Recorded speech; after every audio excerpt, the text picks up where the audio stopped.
Hello and welcome to the Pit Stop Podcast. Podcast presented to you by NYSS Race Day. I'm your host, Dominic Konowski. On the line, we have NASCAR Xfinity Series driver Stephen Leicht. Stephen, hello and welcome to the New York Sports Show. Hey, bud. How you doing? Thanks for having me. I'm doing good. I hope that you're doing good as well. True honor to have Stephen on, folks. Now, Stephen, how are you attacking really going into this brand new NASCAR season? Of course, the off season, well, it's no longer here. What are your goals for 2022? Well, I actually have quite a few things I'm working on. Some of them I can't talk about yet, but they are pretty big.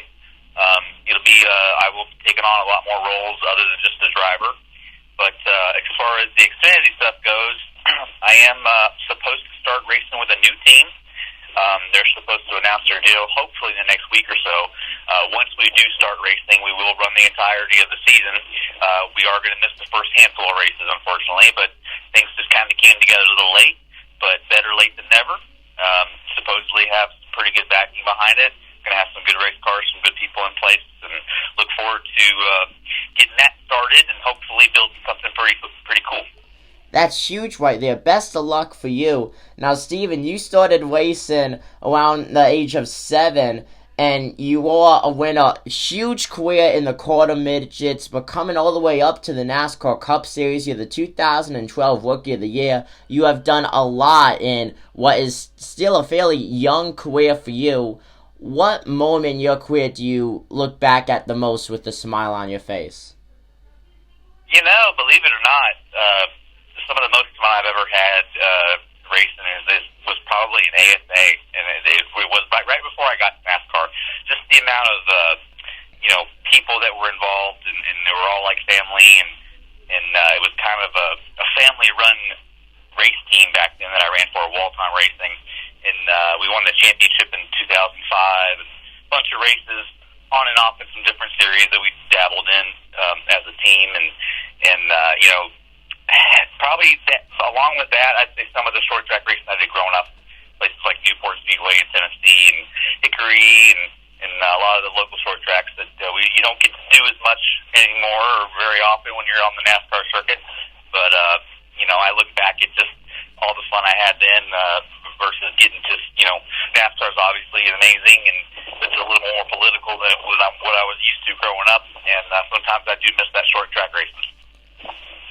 Yeah, the 2005 American Speed Association late model champion, and NASCAR, as you said, it has changed a lot. You have raced through an era that is, in a way, constantly changing, mainly in the top 3 series for NASCAR, the Cup Series, Xfinity Series, and Truck Series. Now, when it comes to late model racing, what would you say when you first strapped into a NASCAR Cup car, Xfinity car, what would you say was the biggest difference from driving a late model? I'd say the biggest difference that took the most getting used to really wasn't necessarily the power. I think late model stocks and any division of NASCAR are all pretty similar in power. I think the biggest difference is just the heaviness of the race cars, because the trucks, the Xfinity, and the Cup are a lot heavier than late model stocks, and it's just a different type of feel that takes some getting used to. And then on top of all that, you late models, you're used to running bi-slide tires, which those things are very forgiving. You can slide them around all over the place, and then you can still maintain control most of the time. And with the NASCAR level, obviously everything's radial tires, and the radial tires is probably, even between the race cars themselves, I'd say the radial tires versus the bi-slides I was used to growing up on was the biggest thing I had to get used to. You are a winner in the NASCAR Xfinity Series in the Kentucky race back in 2007. If you could just take us back to that night when you crossed the start-finish line in P1, taking home the checkered flag. That was a pretty special night. Had a lot of friends and family there, my dad especially, and then that was Father's Day weekend. So to get your first win with your dad there on Father's Day weekend, that's always something you'll remember no matter what. But I remember practice the day before, and I remember talking to my crew chief after practice, and we really felt like we had something special that night. Car was really dialed in, and I told the crew chief I really think we could win this thing. And we were fortunate enough to put ourselves in position. Car was balanced just right at the end of the race at good track position, and we were able to get it done. That's one I'll never forget. Yeah, definitely. I can't imagine what that night must have been at, like, full form with all the emotions going through. Now, going back to when you started racing, what even got you at the racetrack strapping into a car? 150 quarter midget wins, but at the end of the day, it all started in one place with one defining moment in your life to get you in that car. Well, I've always been a part of a family that's always been race oriented. My grandpa and dad and uncle all used to own New Asheville Speedway in Asheville, North Carolina. A lot of old school names used to race there: Ralph Earnhardt, Robert Presley, Harry Gant, a lot of Earnhardt Sr., a lot of the big NASCAR guys back in the day, well, years and years ago.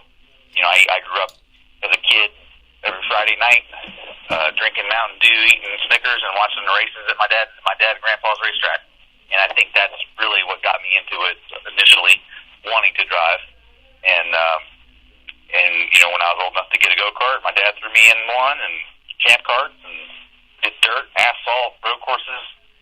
If it was a racetrack for a go-kart, we were on it at some point one of the weekends throughout the year. That is awesome right there. And racing your way through the ranks at a lot of different tracks. What track would you say, in your opinion, was the best to race at, that you always enjoyed going to?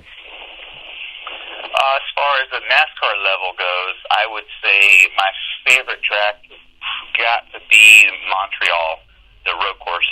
We don't go there. We haven't been there in a few years, but I remember going there with Yates and with Richard Childress, and just something about that racetrack visually was very appealing to me, and a lot of fun to race at.